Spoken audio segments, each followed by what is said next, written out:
નમસ્કાર, આપ જોઈ રહ્યા છો સીએનસીસી ગુજરાત. પાટણ નગરપાલિકા દ્વારા દુકાનોના ભાડાની વસૂલાત ન થતા મંગળવારે 3 શોપિંગ સેન્ટરમાં 7 દુકાનોને સીલ માર્યા હતા, જ્યારે એક ભાડુઆત દ્વારા નગરપાલિકાની ટીમ પહોંચતા તત્કાળ ભાડાની રકમ જમા કરાવી હતી.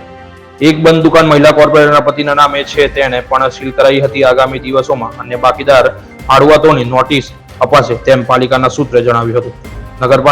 શહેરમાં નગરપાલિકાની માલિકીના અલગ અલગ શોપિંગ કોમ્પ્લેક્સ અને માર્કેટમાં 700 જેટલી દુકાનો ભાડાપટ્ટાથી આપેલી છે, જેમાં 65 દુકાનોમાં 20,000 થી વધારે રકમનું ભાડું ચડત થઈ ગયું છે, જેમને ગત 13 જાન્યુઆરીના રોજ નોટિસ આપી હતી.